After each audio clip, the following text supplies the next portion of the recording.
Perfecto, estamos grabando ya. Ok, buenos días a todos, bienvenidos a esta segunda jornada del segundo encuentro iberoamericano de genealogía e historia, realizado en su totalidad por la CIGEM.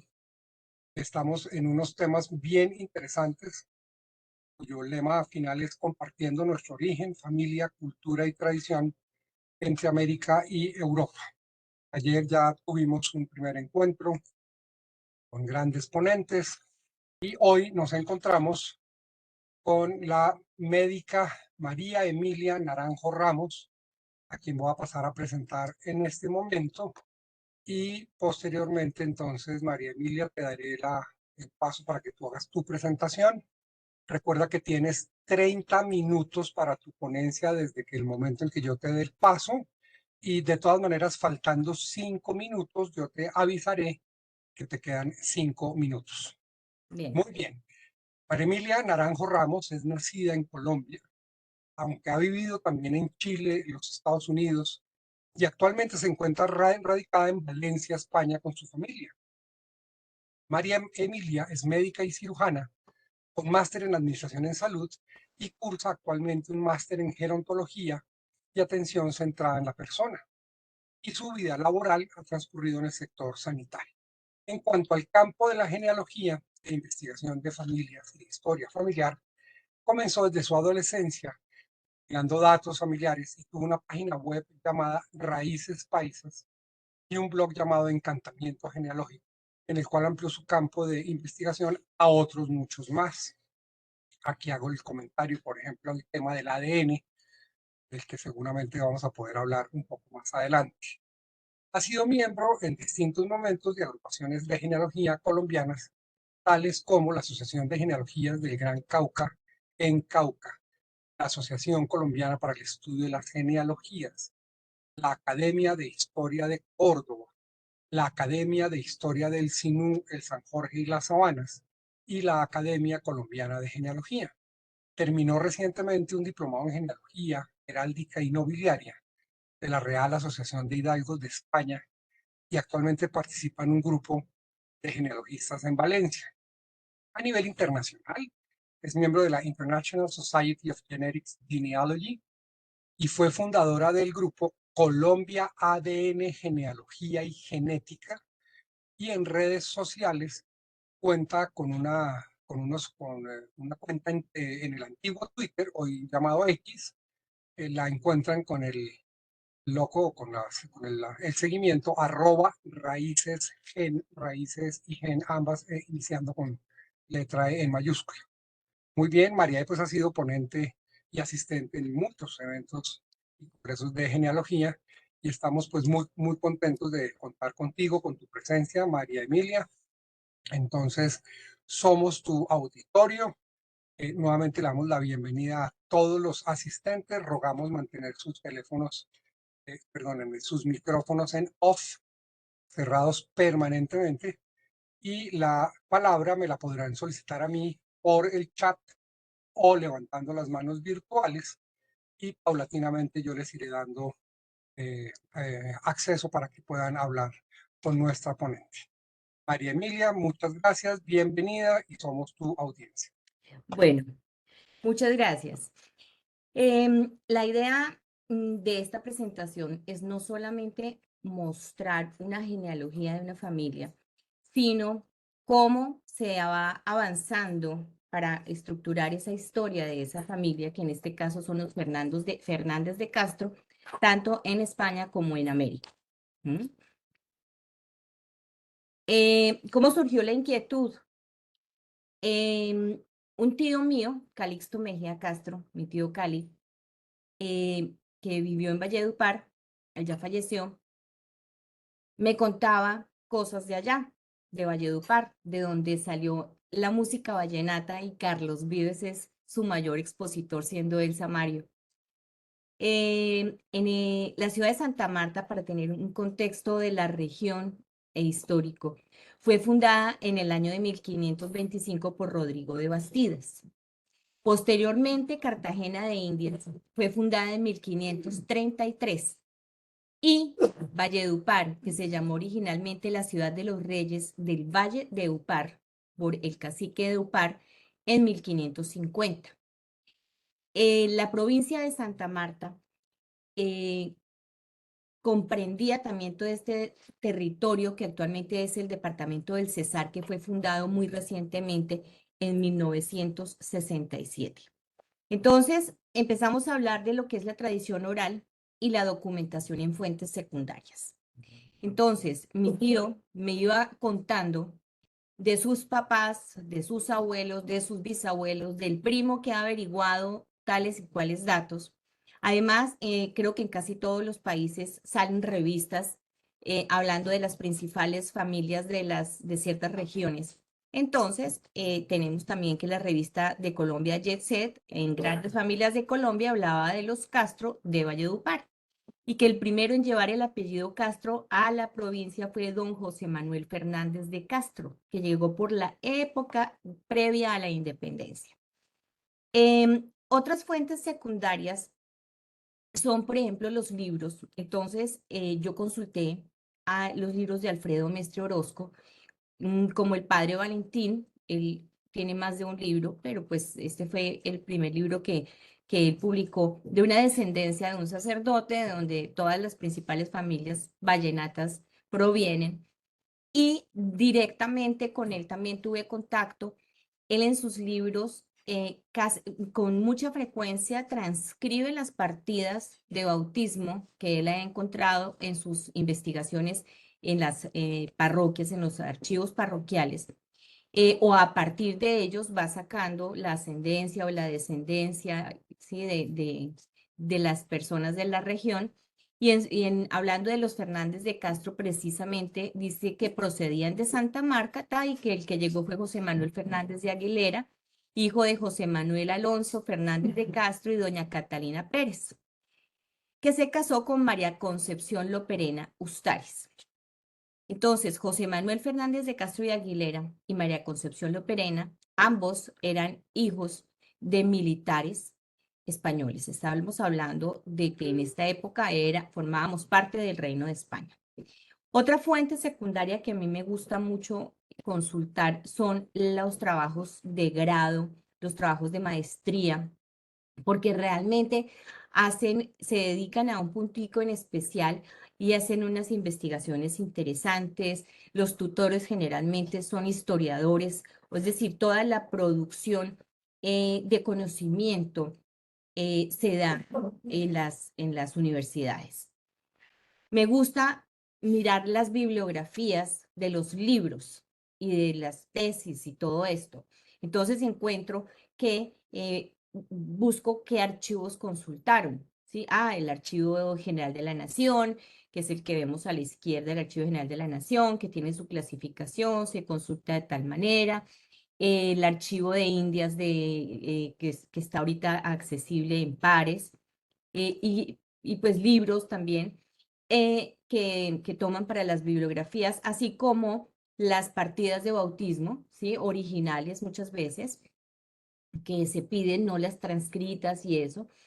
Y gracias a Family Search, pues podemos acceder también a documentos de notaría, como en este caso Notaría de Valledupar, que están digitalizados estos documentos. Una parte importante en cualquier búsqueda genealógica es identificar dónde encontré el dato. O sea, me lo dijo mi tío, me lo dijo la abuela de mi tío, lo encontré en el libro tal, en la página tal, está en la partida de nacimiento o de matrimonio con tal referencia, en este libro, ta, ta, ta. Es decir, si es en la web, también el link y cuándo se consultó. Porque con frecuencia cometemos el error de no saber de dónde tomamos un dato. Y eso implica una pérdida impresionante o tomar caminos errados. Vamos aprendiendo sobre la marcha y vamos aprendiendo de los errores. ¿Qué encontré entonces? Que Valledupar formaba parte de esta provincia de Santa Marta, que se caracterizó en la época alrededor de la independencia por ser realista, estar del lado del rey, pero que también se creó una red de patriotas en esas familias Fernández de Castro, Fernández de Madrid, los Narváez de la Torre, los Díaz Granados, ¿sí? Y una figura sí, que representa ese símbolo de independencia en Valledupar es María Concepción Loperena, que para la época de la independencia ella ya estaba viuda, ¿sí? Mm, Se comenta que con unas cartas que se escribía con Gabriela Fernández de Castro, su cuñada, acordó una reunión con Simón Bolívar en 1813 en Chiriguaná, le facilitó 300 caballos y pues otros recursos de sus haciendas, y además fue quien escribió y leyó el Acta de Independencia y quemó el escudo y retrato de Fernando VII el 4 de abril de 1813. Este ícono, valga la pena aclarar, ha estado rodeado también de críticas, de que se le está dando un papel demasiado grande a lo que fue, que el acta de independencia no apareció, que de dónde sacaron, que ta. Es decir, hay unos retractores, hay otros, ¿sí? Pero el hecho es que pues estuvieron relacionados y de hecho en la Reconquista Española, cuando llegó la Batut a Santa Marta, ella tuvo que huir y esconderse en una de sus fincas para que pues no la fusilaran.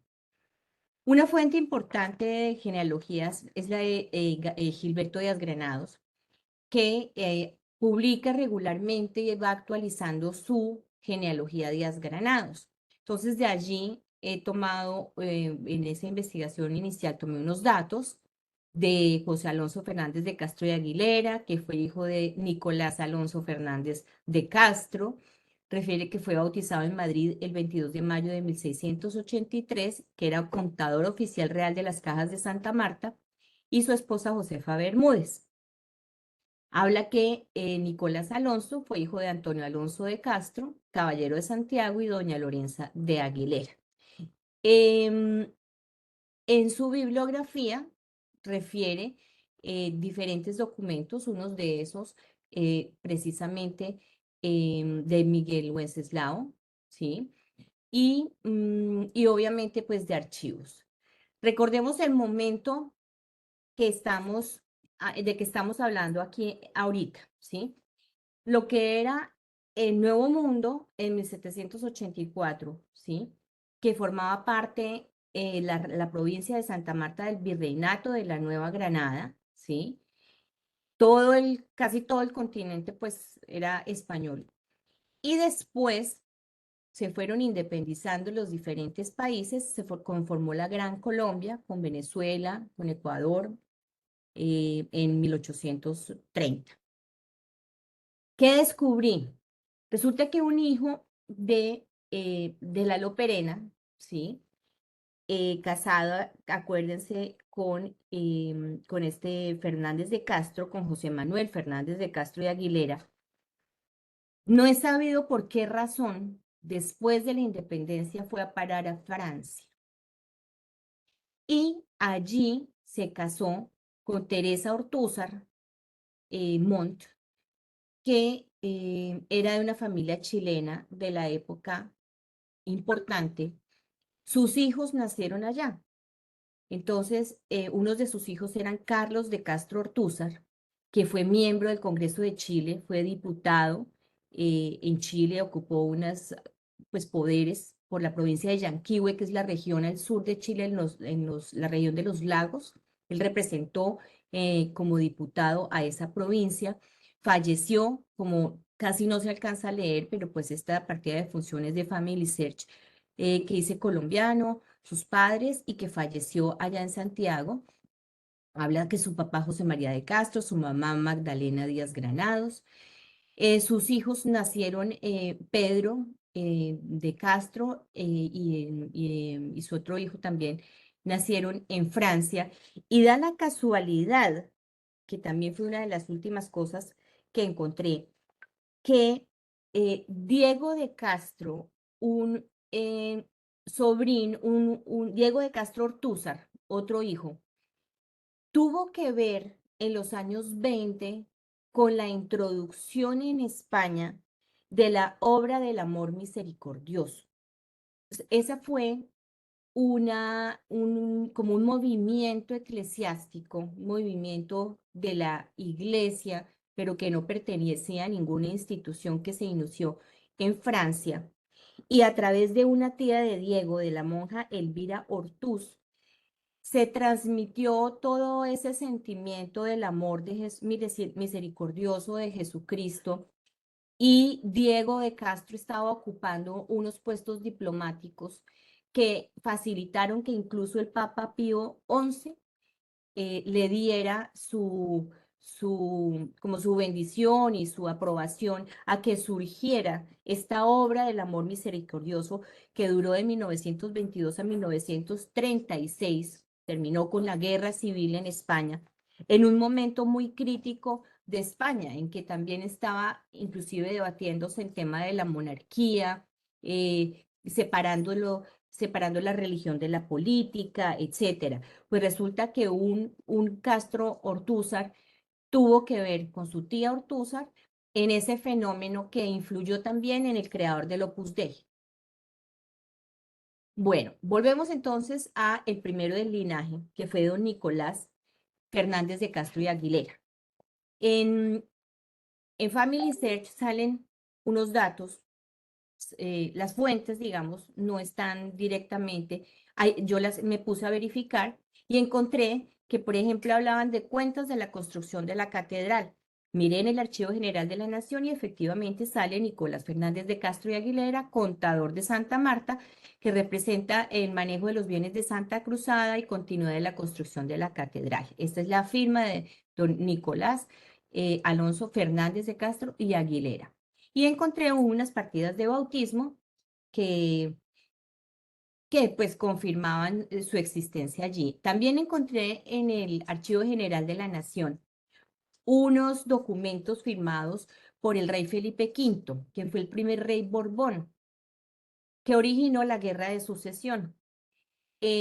Finalmente quedó él acá y reinó entre 1700 y 1746.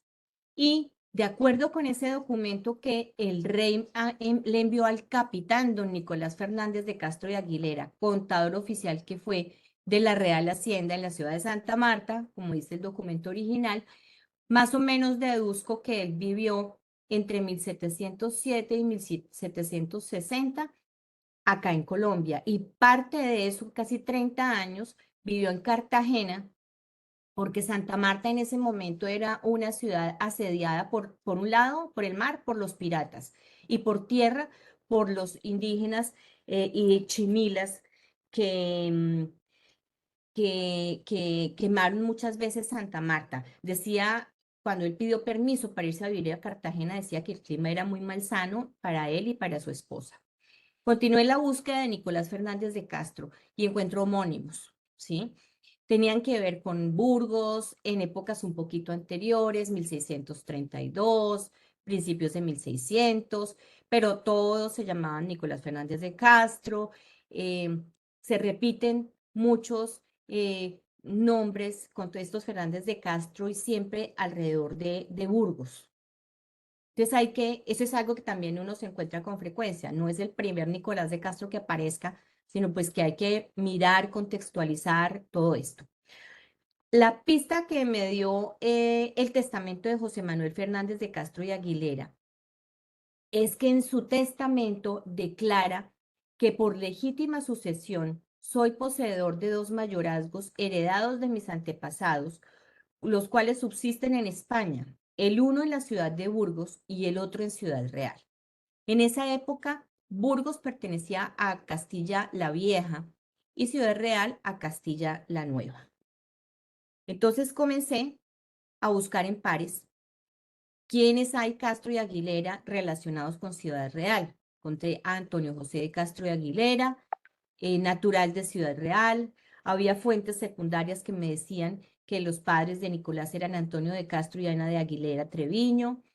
Busqué en Burgos, encontré a Antonio Alonso Fernández de Castro y Aguilera, ¿sí? En un pleito con Nicolás Fernández de Córdoba, y otro de este mismo Antonio de Castro y Aguilera, porque también en estas épocas empiezan dificultades de nombres, ¿sí? Que sale solo Antonio, que sale Antonio Alonso, que sale Fernández de Castro, en otros Castro y Aguilera. Entonces hay que empezar a hilar muy fino, a ver si es el mismo, si se tienen las imágenes y tratar si se alcanza a leer o se sabe paleografía o tratar de que se lo transcriban, en fin, para ir empezando a hilar más fino. Aquí hablaba de que Antonio de Castro y Aguilera poseía dos mayorazgos de Juan Fernández de Castro, ¿sí? Y empecé a encontrar también datos de que unos y otros de estos Fernández de Castro habían ostentado hábitos de Santiago o hábitos de Calatrava, que son órdenes militares.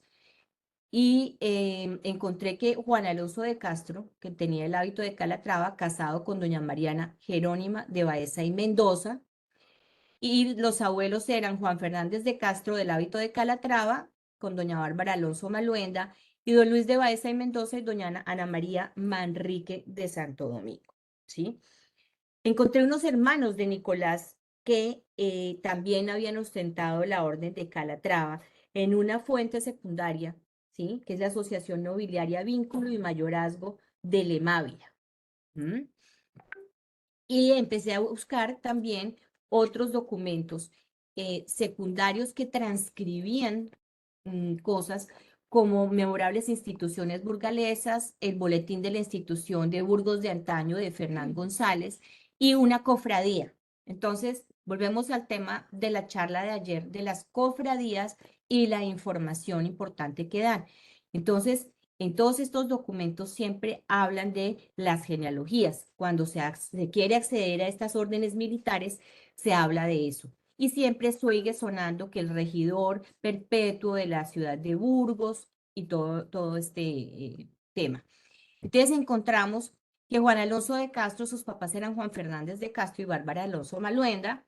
Esos Maluenda, más adelante, tienen que ver son comerciantes de Burgos y el papá de Bárbara Alonso Maluenda fue 24 de Sevilla y descendían de Pablo de Santa María. Y la heráldica es otra de los temas que nos ayudan muchísimo. En una de esas órdenes de Santiago, a donde va uno de estos Fernández de Castro, habla que el escudo de los Fernandos de Castro es un escudo cuartelado, que el primero tiene un castillo de oro en campo de azul con 8 aspas azules sobre blanco. El segundo, una banda de oro engolada en campo rojo y 2 calderas, una a cada lado, y por orla una cadena de color en campo blanco. Y el tercero y el cuarto, los dos de abajo, son 3 roeles o círculos de azur en campo blanco, ¿sí? Entonces, resulta que en diferentes iglesias a donde enterraban a estos Fernández de Castro, se encontraban, y para ejemplo puse estos 3 tipos de escudos, en donde se van mezclando e incorporando, cuando se unen las familias, se reestructura el escudo, pero fíjense cómo sigue predominando el castillo, los 3 roeles, es decir, en cada uno, ¿sí? Y está el de estos Fernández de Castro, por ejemplo, del que estoy siguiendo la línea desde Valledupar, habla que están enterrados en la parroquia de San Gil, en Burgos, y que también están emparentados más arriba con los Fernández de Castro de Celada del Camino, ¿sí? Y con unos que vivían en Castro Jeriz. Entonces, tengo una cantidad de fichas, como un puzzle o un rompecabezas, en donde hay una cantidad de personas llamadas igual. Muchos Juanes, muchos Alonsos, Antonio Alonso, que si es nombre, que si es apellido. Es decir, ¿en qué punto estoy ahorita? ¿Por qué? Porque la genealogía es una continua búsqueda. O sea, nunca nadie termina una genealogía. Entonces, ahorita lo que quiero es seguir confirmando. accediendo digitalmente, que ahora es posible, a todos esos archivos de órdenes militares para verificar en cada uno y seguir haciendo esos árboles y estar absolutamente segura de esa línea, ¿sí? Pero en todo caso, lo que sí se puede concluir es que el Nicolás Fernández de Castro, que llegó a Santa Marta, em, que tenía ese derecho de esos mayorazgos y que accedió como un contador real por el rey directamente, pues tenía que tener venir de buena familia, ¿sí? Y esa buena familia era precisamente estos Fernandos de Castro, que además pertenecieron a tantas órdenes militares, ¿sí? Siempre, como dije, hay que procurar documentar fuentes confiables. Entonces, ¿qué me falta? No tengo la tal partida de nacimiento de Nicolás, ni la de matrimonio en Cádiz, ¿sí? Em, mm, Solamente tengo estas fuentes secundarias, ¿sí? Entonces, estoy en ese punto, ¿sí? Para poder armar y seguir con confianza y tranquilidad documentando esta genealogía. Hay muchas herramientas y observaciones a tener en cuenta. Entonces, fíjense el tema de los homólogos, ¿sí? Entonces, ¿en qué época eran esos Nicolás de Castro? Unos eran en 1600, otros en 1630, pero yo tengo que si este señor estuvo en Santa Marta desde 1706, tenía que haber nacido por lo menos en 1680, 85. Entonces, no coinciden a pesar de llamarse igual. Entonces, eso nos ayuda a ir descartando. Las circunstancias de tiempo y lugar, ¿sí? Entonces, también voy a buscar información de los que aparecen en esas fuentes secundarias como hermanos, porque hay unos de la Compañía de Jesús, hay otros que trabajan, otro hermano de Nicolás que era comendador del Hospital de Burgos, otro que ingresó a Calatrava también, de tíos, de primos. Es decir, hay que seguir mirando esos archivos, muchas veces con la ayuda de la palografía. Ya vemos que la heráldica coincide en muchas de esas ramas. Y pues lo que hablaba de la digitalización que está avanzando muchísimo. O sea, uno entra, lo que yo encontraba en pares hace 2 años en los archivos diocesanos o en los archivos de aquí de España o en el mismo Archivo General de la Nación en Colombia, es muy diferente a lo que se encuentra en este momento. Muchos archivos municipales, uno, no sé si es que desde Colombia no se pueden acceder, pero realmente aquí, viviendo acá en España, logro entrar a muchísimos más archivos digitalizados de lo que lograba antes en Colombia. Y bueno, finalmente siempre se puede volver sobre los pasos y corregir errores, ¿sí? Para poder tener esas certezas genealógicas. ¿Mm? Eso será todo. Perfecto, María Emilia, mil y mil gracias. Primero que todo, buenísimo. Felicitarte por esa. Tú nos tienes mal acostumbrados a que generalmente nos haces unas presentaciones con una calidad tan impresionante que bueno, esta es la demostración de lo mismo. Te felicito por el chat, te felicito Andrés Alejandro Restrepo, dice que qué maravilla. Les vamos a pedir entonces a las distintas personas que nos acompañan, porque además veo que tienes una cola bien grande, María E. Sí. Entonces han levantado la mano desde el chat los señores José Suárez y el historiador Silvano Pavón Villamizar, a quienes les daremos la palabra, solicitándoles a ellos y a todos que las intervenciones sean cortas para poder dar espacio a todos los debates. Entonces encontramos de primeras a José Suárez para que por favor inicie con las preguntas a la ponente. Bueno, primero que todo, felicitarla, María Emilia, excelente intervención, muy concreta, muy bien documentada.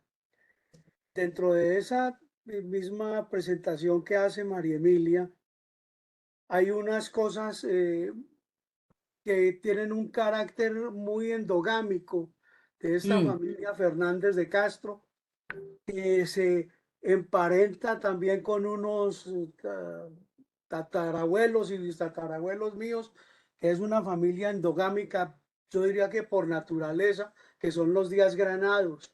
Sí.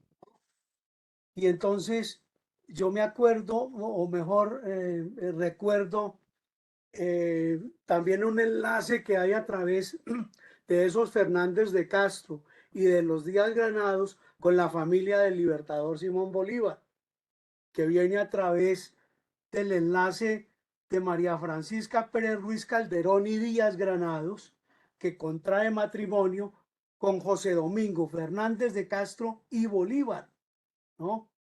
María Josefa de Bolívar fue hija pues de Luis de Bolívar y Rebolledo, que era tío abuelo del libertador Simón Bolívar. Entre otras cosas, después lo veremos hacia 1830, el por qué el Simón Bolívar es enterrado en el mausoleo de los Díaz Granados en la Catedral de Santa Marta, porque efectivamente existía un vínculo familiar, ¿no? Entonces ahí ellos tenían dos bóvedas, una en la pared y otra en el piso. La de la pared inicialmente guardó los restos del libertador, que curiosamente lo enterraron parado, ¿sí? Según lo narra en una crónica,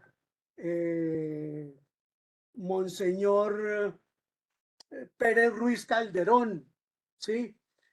Y el corazón del libertador fue colocado en el piso. Después los unen y después en la revolución de 1863 ya los restos del libertador habían regresado a Caracas, pero el corazón todavía sigue embolatado. Entonces ese corazón está por ahí escondido en algún descendiente de esa familia.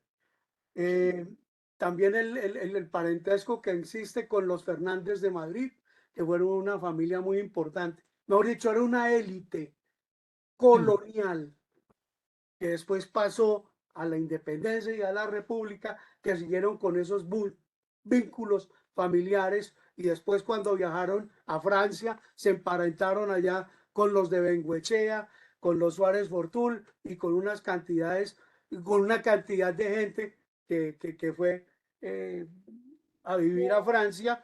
Y ya para terminar les cuento que por esta misma línea podemos conectar también la familia del general Santander y por supuesto del general Pedro Fortul de la Villa del Rosario de Cúcuta.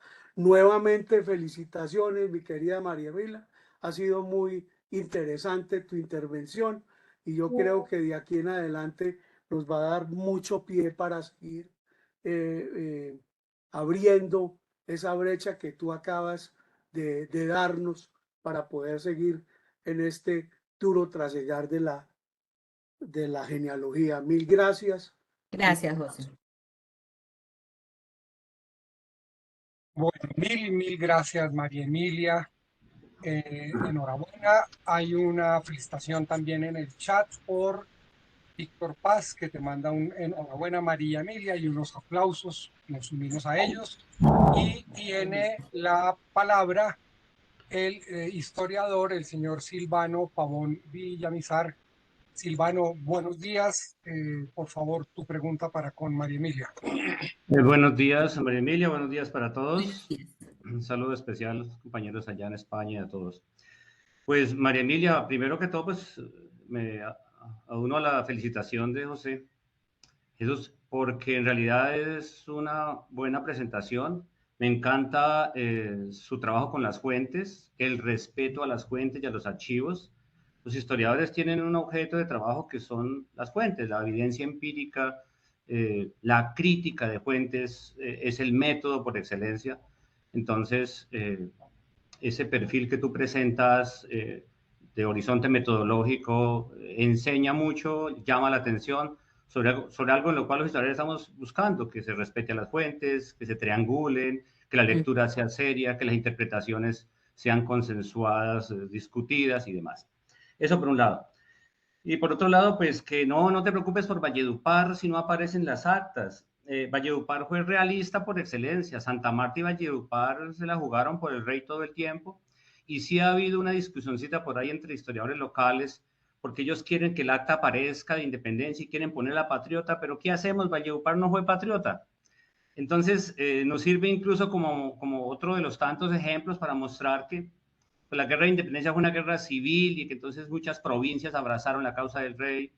Valledupar firmó Cádiz en 1812 Exacto. con mucha Sí, devoción. sí. También nos sirve para mostrar que fueron unos reinos, nosotros no fuimos colonia en realidad, Ujú. hicimos parte de un sistema extraordinario de la gran nación española, así como lo anunció después Cádiz.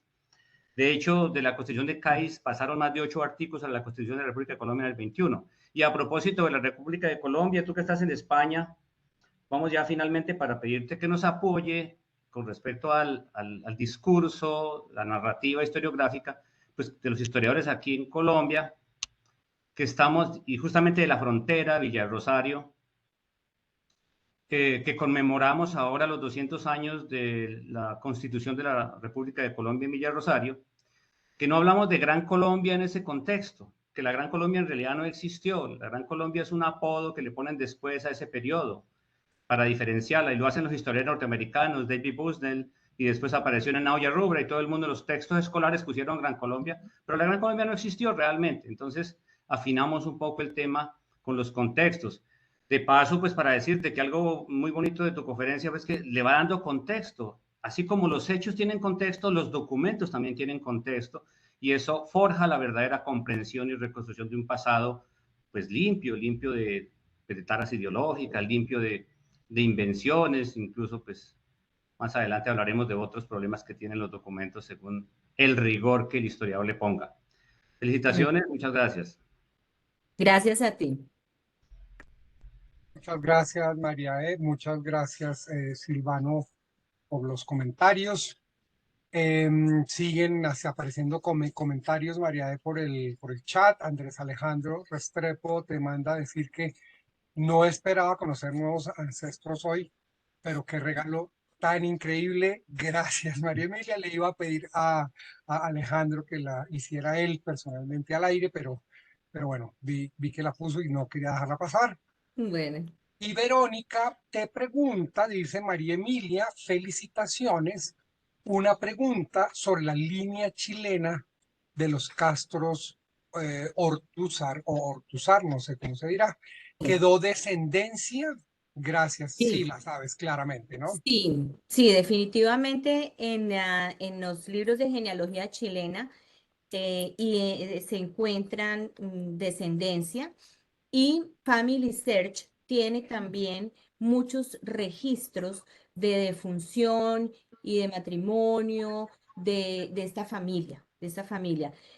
La última gran sorpresa que yo tuve, pues digamos, yo no ahondé mucho, sino que pues fue el descubrimiento, la serendipia realmente de encontrar que hubo unos eh, parientes, ¿sí? Que por alguna razón resultó en Francia, emparentándose con una chilena y viviendo y haciendo pues todo un linaje también en Chile de estos de Castro, se llamaron allá de Castro, se quitaron el Fernández, y tuvieron mucha influencia política y económica en el país. Hay mucha descendencia allá.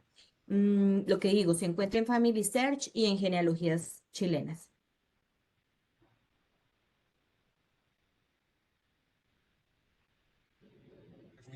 Estaba yo con el micrófono silenciado. Muchas gracias para Verónica que eleva esta consulta.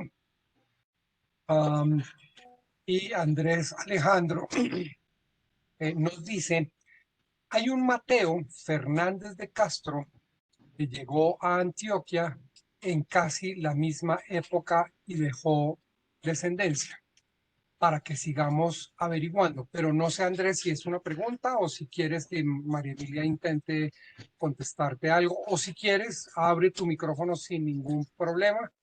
Y esa es como lo que queda como en el ambiente, María E. Hola a todos, ¿cómo están? Sí, hace poco yo encontré Mateo Fernández de Castro, pues una descendencia de él, porque en los libros sí lo mencionan y su matrimonio con Teresa Gómez de Castro, pero hace poco encontré varias generaciones de descendencia que tenían y usaron el apellido Castro nomás. Ya. Pues mira, de todas formas hay que tener en cuenta que hay unos de Castro también, otros en la costa, que Rocío Sánchez los ha trabajado. Em, y los Fernández de Castro, de los que yo hablo, samarios, digamos, de la provincia de Santa Marta, ellos después de la independencia se quitaron el Fernández. O sea, eso fue un fenómeno mm, generalizado, que pues la gente tenía unos apellidos siempre compuestos y después de la independencia unos se quedaron con el Fernández, otros se quedaron con el Castro, eso ocurrió como en todas las regiones. Entonces allí ya abandonaron el Fernández de. Habría que mirar con respecto a este Mateo Fernández de Castro, casado en Antioquia con Teresa Gómez de Castro, en qué época fue eso y qué documentos hay para saber quiénes eran los padres de este Mateo. Yo no lo tengo identificado, ¿sí? Entonces, pues valdría la pena. ¿Tú tienes un dato del matrimonio y en dónde fue? Pues tengo el primer hijo del matrimonio que nació en 1710 en Medellín. En 710, primer hijo, ajá. Y me llamó la atención porque los Castros en esta época, en los documentos, casi nunca tienen don y esta familia sí tenía don, entonces los investigué más y más hasta que los pude entroncar con este matrimonio. Aunque pues sí, los que usted presentó hoy los tengo por el 10 Granados. Sí, Claro. sí. Bueno, es una línea a averiguar, una línea a investigar a ver a dónde lleva realmente, pero bueno, eso es lo rico de la genealogía, siempre salen cosas. Sí. Sí, permanentemente estamos encontrando, eso es ciertísimo, Andrés. Sí. Muchísimas gracias. Está clarísima la pregunta y la inquietud. Te quiero contar anecdóticamente, mi querida María Emilia, de una esposa de un primo hermano mío, que es de las sabanas de la costa norte nuestra. Ella es Fernández de Castro y Díaz Granados. Los dos apellidos, además así, de padre y madre. Imagínate tú esa No, maravilla, son las nuevas generaciones de hoy. seguimos hablando de Esto la para, endogamia. sí, claro, eso acá, todo bueno, la endogamia no es exclusiva nuestra ni de nuestras Mira, familias, ¿no? Es no, algo, pero por así ejemplo, es. con el grupo de genealogía de aquí de Valencia, eh, a ellos les llama mucho la atención tanta endogamia que tuvimos nosotros, por lo menos en Colombia, y sí, Claro, que es lo que yo más les comento, eh, pues, sí, y Antioquia con mayor razón. Es una endogamia impresionante. claro, Y finalmente también en la costa, o sea, realmente eh, eh, los matrimonios no eran por amor, eran contratos para que las familias continuaran en el poder, unas con otras, punto. Era una claro, cosa muy sencilla, ¿sí? Entonces eran las mismas familias que seguían y seguían casándose entre ellos para poder aumentar las tierras, el poder, los cargos públicos, todo esto. claro, claro que sí, María. Y esto, este pequeño paréntesis, pues para darle la palabra a Silvano, que levantó la mano y continúa posteriormente Francisco Monje, quien también tiene la mano arriba. Silvano, sigue, por favor. Pues mire, que ahora que están revisando los Castro por todos lados, yo no sé si te guste lo que te voy a decir. Doña María Emilia, en la hueste de Ortún Velasco venía Francisco de Castro. Después ya tiene el título de capitán, el capitán Francisco Fernández de Castro, y jugó un papel extraordinario. Ahora que lo veo en lo que tú expusiste, él estuvo a cargo del Puerto Nuevo de Ocaña. La ciudad de Ocaña, que fue fundada por pamploneses en 1570, ellos rápidamente para conectar con el río Magdalena y la salida al mar, que ese era el objetivo de esa hueste, implementaron el puerto. El puerto de Ocaña se llamaba así, pero era puerto de los pamploneses. Es decir, Mm, quien controlaba el puerto era la ciudad de Pamplona. sí. Pero ese no es el detalle, es que estando Francisco de Castro, digamos, estando a cargo de ese puerto, pienso que de ahí pues, las relaciones con Cartagena eran muy claras, pues él manejaba el comercio, entraba hacia Pamplona y al interior.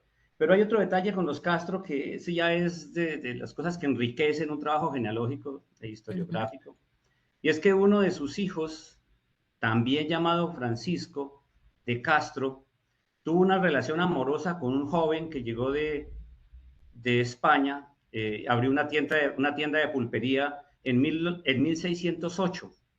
Y Francisco de Castro es uno de los señoritos que tomaba vino en la misma Totuma con el joven Juan Sánchez, se llamaba el comerciante. Los han denunciado y se generó un caso de muchísimo impacto en Pamplona, pero por supuesto que a los chicos, a los señoritos de Pamplona, pues a ellos los excluyeron de la culpa, y al joven lo han quemado en la plaza de Pamplona. Eso es un evento un caso por sodomía muy sentido. Y ese lo protagonizó uno de ellos, Francisco de Castro, el señorito hijo del capitán don Francisco Fernández de Castro. Fue un encomendero, fue un empresario, y como ya comenté, estuvo a cargo del puerto de Ocaña en Pamplona. Entonces esos son los Castro en Pamplona, y en Pamplona hay una gama de Castros, porque esa familia continuó y son parte de las élites del cabildo y del empresariado en la antigua provincia de Pamplona. Eso Sí, quería sí. comentarte. Sí, no, y ya que está Rocío, también cuéntanos un poco de los de Castro que tú investigaste en la costa. Buenos días, qué pena, yo estaba en la sala en la charla anterior y se terminó y me pasé a esta, entonces llegué tarde a esta, que no escuché porque sobre los Fernández de Castro, como dice María Emilia, he trabajado bastante. No tengo mucho que decir porque no sé qué cubrió tu charla, salvo que recientemente, y con esto del origen sefardí, surgió la hipótesis de que estos Fernández de Castro que llegaron, los Fernández de Castro y Aguilera, que llegaron a Santa Marta y después se radicaron en algunos lugares de la costa caribe colombiana, descienden del obispo de Burgos, el converso Pablo de Santa María. Y pues en esas estoy averiguando si eso es cierto o si eso es mentira, a partir de los documentos que podamos encontrar de Nicolás, porque sí hay información sobre Nicolás Fernández de Castro y Aguilera. Tuvieron una participación importantísima en la costa, sobre todo en Valledupar, a donde se trasladó uno de ellos, que no sé si fue el que se casó con la Loperena. Exacto. ¿Cierto? Sí, sí, sí. Se casó No, y con además, una heroína además local de la independencia. Sí. Y Rocío, además de ese vínculo con Pablo de Santa María, está un vínculo también con una cantidad de conversos de la época, con los Bernuy, los Baeza, es decir, hay una cantidad de Sí, vínculos que seguramente hay entre más 1500. subes, más entronques Sí. encuentras entre esas familias que Sí. trataban de unirse comercialmente o por matrimonio entre ellas.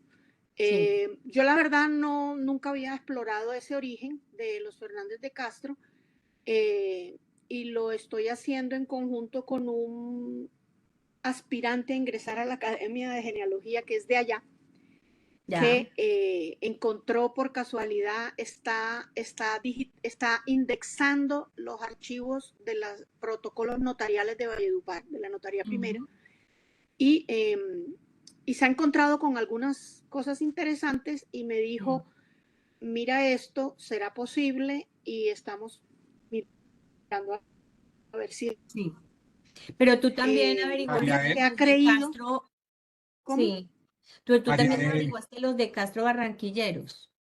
Sí, pero no son los mismos. Ajá, Aun exacto.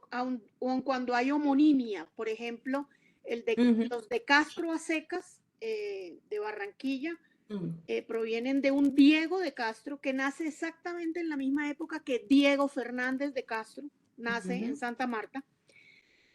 Y ya verifiqué que se trataba de dos personas distintas. El Diego de Santa Marta no tuvo descendencia, permaneció soltero y hace un testamento desde París, dejándole todo a sus sobrinos. El Diego de Cartagena, que se pume judío sefardí que llegó de las Antillas, según la historiadora Adelaida Surdís Nájera, En realidad no le hemos encontrado ninguna prueba documental primaria que lo confirme, Ya.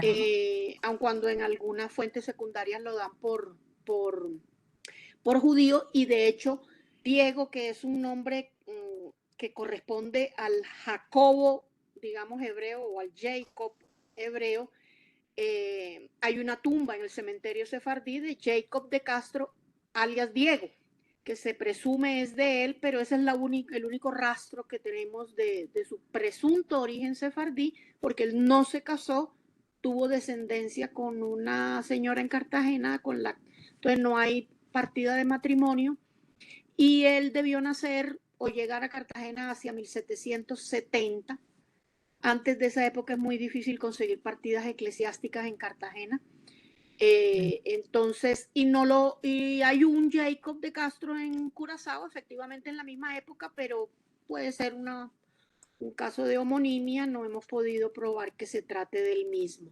De ahí vienen esos de Castro que hay en Cartagena, en Barranquilla, bastantes descendientes de ese Diego de Castro, pero que no parece ser para nada de la misma familia de los Fernández de Castro que llegaron a Santa Marta.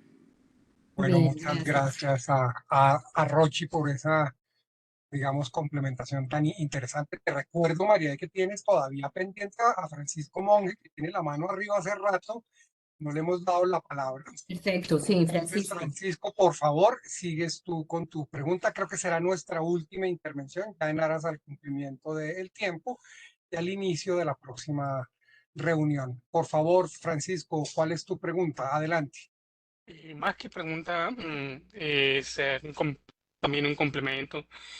Hasta ahorita he escuchado a Fernández de Castro enfocado hacia la parte de Colombia y los países alrededor, pero también, bueno, de mi lado yo también tengo Fernández de Castro de Nueva España, concretamente en la parte de Ciudad de México y los estados que rodean actualmente a la Ciudad de México.